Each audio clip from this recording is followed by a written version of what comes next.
Hi, my name is Robert. Please read the comments in the About section of this video. It has valuable information and updates. My YouTube channel has a disclaimer video that I encourage you to watch. And please like, share, and subscribe. I hope you found what you're looking for. Thank you very much for watching. Okay, it's time to take my 740 and get it on the road. I'm going to replace the tires with the wheels and tires that I have for it. It's been sitting about a month. Let's see if it just fires right up. I unlocked the driver's door and all of the other doors unlocked. That's a good sign that the battery's still good. So let's put the key in and crank it. Alright, after sitting for over a month, fires right up. Let's go get those wheels. Okay, so I went and I got the wheels and I'm ready to get them swapped over. Now, the thing that you need to be aware of if you're changing wheels from the original installed wheels is there's two things to mainly consider. One is the wheel diameter and height. Two is the offset from the mounting point of the bearing. Number one, it costs more to put rubber on low profile situation than it does a standard profile situation. So I end up paying about $550 for a set of tires, where if I would have got standard tires I would have probably paid about $350. So tire costs, you're probably looking at a 75% increase. Number two is a lower profile tire doesn't ride as comfortable as a higher profile standard tire. So if you're using car for a daily driver and you have some stiffer suspension, putting low profile tires is going to make that ride a little bit stiffer and a little bit harsher. Number three, lower profile tires get damaged more often, I would believe, than your standard profile tires. So again, you're looking at more cost to drive low profile tires than higher profile tires. Now, the reason I jumped out there and did it is I already had the wheels. The wheels didn't cost me any additional money.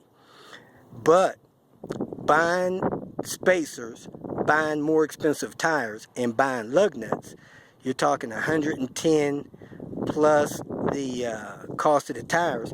I probably spent $310 more than I would have if I would have took my standard wheel and just put new rubber on them. So my little venture cost me about $310 more than just buying standard size tires for my stock wheels. If you don't know your current wheel offset, the best thing to do is take a wheel off, measure the thickness of the wheel, and then measure the distance between the inner edge of the wheel and the mounting surface of the wheel to see whether or not you have a positive or negative offset. Most cars, I would say, probably has a no offset or a positive offset, especially front wheel drive cars. They usually have a positive offset. If you're going to install some aftermarket wheels, you need to figure out the difference in the offset of the aftermarket wheels. If it's a positive offset, that means the mounting surface is closer to the outer edge. If it's a negative offset, that means that the mounting surface is closer to the inside of the wheel versus the center line. So determine your stock offset, then determine your replacement wheel offset, and purchase a spacer to make up the difference if your replacement wheel has more of a positive offset.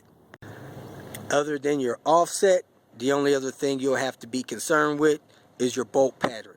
Make sure your bolt pattern matches, especially if you're adding some spacers. Got the old girl in here having the emissions test done. They got a sniffer in the exhaust, they got something clipped on the spark plug, and they're idling her up and down. Just got the tires put on it, so I brought her directly to the emissions test. They said they prefer that the car had been running for at least 15 minutes before doing the emissions test. Well, I left emissions. I'm on my way to get my gas tank filled up, and I noticed the odometer isn't working. Jeez Louise. I never had that problem with a 700 series car before, but lo and behold, it is not counting any miles. So usually if your trip is not zeroed out, this thing worked. So I don't know if it just broke, or if it was broke when I got it from sitting all that time, or if it broke before while they were driving it. At any rate, it's not counting miles. Well, I'm getting gas in the old girl for the first time. I'm gonna pump at least 10 gallons, and I passed emissions for 2 years. So I got a 2-year pass on my emissions, and I'm gonna go ahead and get it registered and figure out what's going on with this cluster. Okay, I reset my cluster mileage and wiggled it around a little bit. It appears to be working, but my gas gauge is not working properly. It was up close to a half a tank after 10 gallons. Now it dropped down close to the reserve area, so unless it's pouring gas out, the gauge is not working properly. Well, she's still purring smooth. Mileage went up a little bit, but I do have an upshift arrow. I think that's indicating that my overdrive is turned off, or there's some kind of issue with the transmission. So I'll check, see if I can figure out what's going on with that.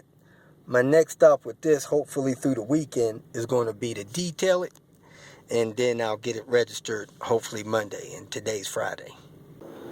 Okay, for a recap, you really don't want to put aftermarket rims on a car, especially low profile, unless you can afford it, because that step up to a larger wheel and a lower profile tire is going to cost you money.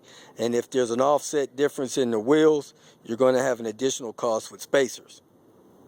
Now, I've drove about 5 or 6 miles with this car. It seems pretty good. I didn't hear any rubbing, since the height and the width is pretty close, within a inch. I don't have any rubbing with the wheel on the strut assembly or nothing like that. So my next test is going to be to see if my speedometer is off. It's a lot easier today to figure out if your speedometer is off versus it was 10 or 20 years ago. But the thing that we do today is we find a road, we set the cruise on 30 miles an hour, we pop open our GPS, and we check the speed that we're traveling. If your map system don't have the miles per hour on it, you can download a GPS app, and it'll show you your miles per hour or kilometers per hour.